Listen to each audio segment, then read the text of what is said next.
I'm going to go through a little bit of preliminary information to give you some context on us and kind of our trajectory more recently and some areas of strategic focus, and then get in specifically into the topics relative to ICE and dark matter.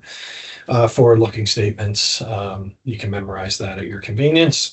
So we're going to get into about MeridianLink as an organization, and then specifically MeridianLink Mortgage.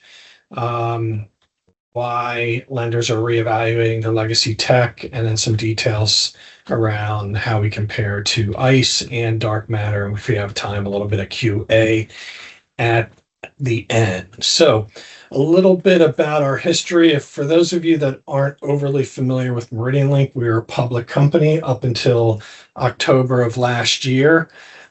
Even though we were a public company, we were very closely held by Thoma Bravo. But when we're about 350 million. We were about 350 million a year in revenue, spending upwards of $10 million a year just to be a public company.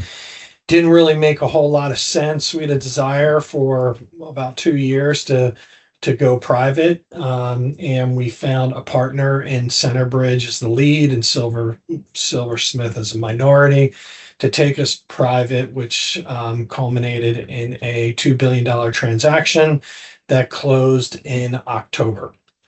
I'm going to talk in a few slides from now what that's meant to the organization, more so from a product and investment perspective here in a minute.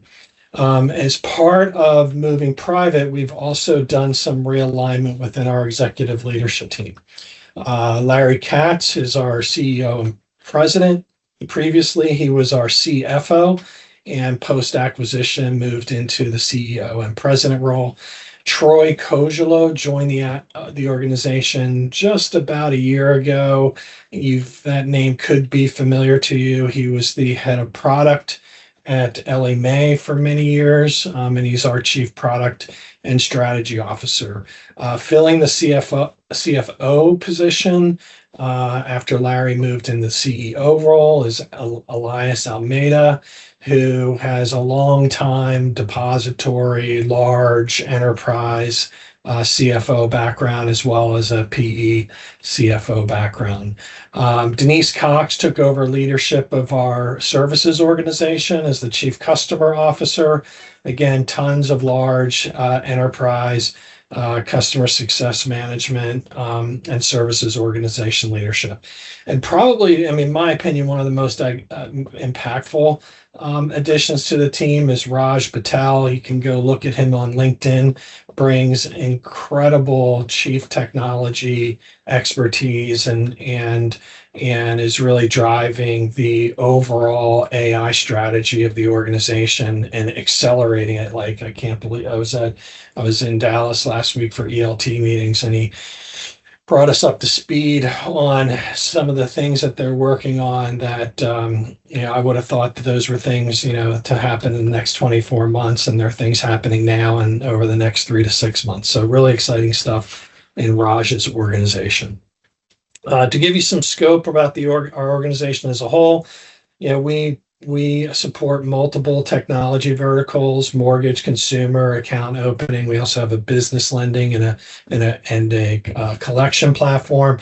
But this gives you an idea of kind of the scale of transactions that are originated and booked on our system. Zeroing in from a mortgage perspective would be right here. 1 million plus home loans were funded on our system last year. It was a little over 1.2 million. And you'll see in a later slide that was a pretty significant year-over-year same-store increase within our customer base.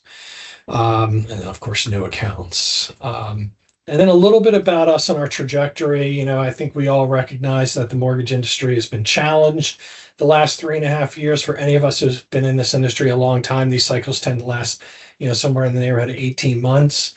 18 to 20 months. We're going on 4 years now. In spite of that, we have grown tremendously. We had a record 23, a record 24.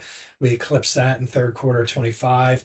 We're continuing that pace in 2026. What that looked like was we added 66 new customers in 2025, more than any other vendor in the marketplace, and it was about a 69% year-over-year increase. We completed 39 new deployments last year, which was a 26% increase from the prior year. And our fastest implementation was 58 days. I don't recommend a 58 days. You all know this, that 58 days is not recommended. It's no fun for anyone. This particular organization happened to have their backs against the wall and had to make a big switch quickly. And we're able to complete that in 58 days. And this is an organization that does about 1,500 loans per month. So it was a large, successful move. Looking at our customers by segment and their year-over-year same-store growth is something that we focus a lot of attention on. We want to make sure our customers are outperforming their peers. So if you look at the industry average of about 19% industry growth during that period, our customers outpaced that twofold and then some. So credit union year-over-year growth was 38%, IMB 37%, bank was 46%. I alluded to this earlier. One of the great outcomes of going private was a massive investment in product. For anyone who's near R&D budgets on an annualized basis, they typically shift in the single digits, and sometimes they don't shift in your favor. We came into 2026 with a 36% year-over-year increase in our R&D budget and 250% year-over-year increase in our AI budget, which is huge. We've since actually moved that up to about 42% because we received approval to add a second AI Scrum team about 6 or 8 weeks ago. But from a customer perspective, a sales organization perspective, a culture overall within an organization, when you're making massive product investments, is what everybody wants to see. It drives roadmap acceleration, it drives innovation. We have a lot of areas of strategic focus that we're putting that money to good use. I think just within the mortgage vertical, we more than doubled our DevOps organization in the last 8 months.